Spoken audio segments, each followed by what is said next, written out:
right, we're getting in breaking inputs. In fact, the leader of opposition, Rahul Gandhi, has also reacted on Vinesh Phogat's disqualification. He has gone on to say that it is unfortunate that India's pride, Vinesh Phogat, who reached the finals by defeating world champion wrestlers, was disqualified on technical grounds.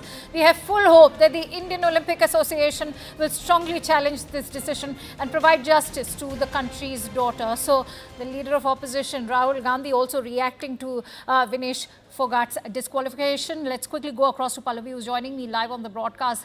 Pallavi, now, of course, the leader of opposition also reacting, but hopes still being shelved with the IOC. What is the scope? Well, it's not going to be an easy one. I mean, IOC can always appeal, but, there are strict rules in place and the rules are completely followed. So there is going to be very difficult. But I think at this point of time, there's a lot of posturing and a grandstanding also now coming in, both from the government and from the opposition parties, that we are going to make that appeal. We stand by her.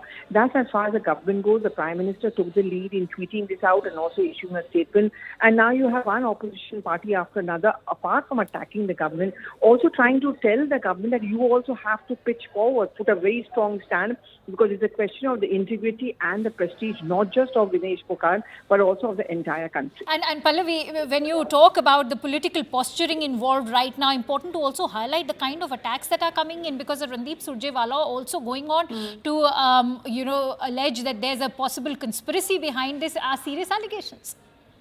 And you know what is very interesting, Akanksha, is that you're also having a lot of Congress politicians from Haryana, whether it's Kumari Shailja, whether it's Dipender Hooda, Randeep Surjewala. We should not miss the chance of the elections also coming up very soon. And all of them make a simple point that there's an entire team behind an athlete. There's a nutritionist, there are coaches. Why were they not aware of it? Was there something which was lacking? And if you look at Randeep Surjewala's tweet, says that kya iske piche kisko hajam nahi hua? Who was not able to digest? Just as her win was mired in politics, so has her disqualification been. Vinesh Phogat has always been, I would say, a political face of the entire agitation, and also the fact that she has been at the eye of the storm, if one can use those words, between the BJP on one side and the Congress on the other. Right. I'm also quickly going to bring in Arunima. Arunima, the question that all of India is right now asking, is the disqualification the final decision, or is there a silver lining to Vinesh Phogat's stint at the Olympics? Well, let me be blunt and factual here. The rules are very clear. It's Article 11 of the competition procedure rules, which very categorically say that during your weigh-in, if you are found to be over and above the weight category under which you are competing, then you will be disqualified and placed at the bottom of the ranking table. That rule was made, everybody was aware of it. Phogat herself was aware, her team was aware, the Indian Olympic Association is aware of this rule as well. Unfortunately, they tried their best when they realized last night that she was overweight by about 2 kilograms. They tried everything in their capacity, doing cardio exercises, jogging, cycling, skipping, dehydrating herself, because the water weight also adds to the overall weight. She skipped her meal when she competed yesterday, so that allowed her to be within the 50 kg mark when she was fighting one after the other 3 matches. But then subsequently she had to gain strength and hydrate. That food and water intake added to the weight gain.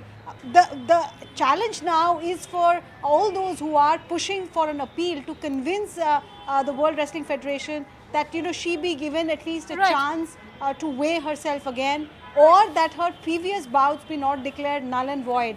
But at this stage, former athletes, experts, those who are aware of the way international wrestling works, they're all saying that things look very bleak for India and Phogat. And Arunima, in no way is this a commentary on Vinesh Phogat's own, career as the giant slayer, as she's called, in the world of wrestling. But having said that, there are also questions and introspection to be done back home, because it's also being talked about how she usually competes in the 53 category. Why was she being made to compete in the 50 kg category when that has been an average weight for her body? See, yes, it's correct that her body mean weight is usually 55, 56, and she is in the previous competitions taken in the 53 category competitions. But this time, Antim Phogat was also in that category, and she had managed to qualify. So, Antim Pangat, I beg your pardon. So, Phogat decided that she wanted to then compete in the 50 kilograms category. She shed weight, and Sanjay Singh was just speaking to us of the Wrestling Federation here in India. He was speaking to us a short while back, and he said that choice was made by the athlete herself, and that proper support was given to her. She had her personal trainer, she had a nutritionist. What was the support team really doing? Vijendra Singh came on our channel a short while back and said that we all as athletes are aware that weight categories are sacrosanct, that you have to maintain that weight, and his version was that 100 grams is no big deal. Any former athlete could have also guided Phogat. She herself is so experienced, she too would have known what to do if 100 gram is what was to be knocked off before her weigh-in. What exactly was her support team then doing? What were the nutritionists doing? Yes. What were her personal trainers then doing? These are all questions that are being thrown at the team. But the fact remains that they would have tried with all their might. Everything possible they would have tried. We don't exactly know the details. She herself is hospitalized because of dehydration. We'll have to wait. Indian contingent has said give her some privacy. Maybe we'll know in a day or two why that 100 gram ultimately proved to be her nemesis, why it could not be knocked off. But at this stage, everyone is just heartbroken, and legally speaking, rule-wise, they're trying to see if anything can be done to reverse this unfortunate circumstance. Heartbreaking indeed it is, especially for somebody who's pulled off the biggest upset for Indians at the Olympics. Having said that, let's also listen in to all the reactions that are coming in. As Arunima was highlighting, it has been a heartbreaking moment for the entire nation. Let's listen in to more voices from the sporting arena as well.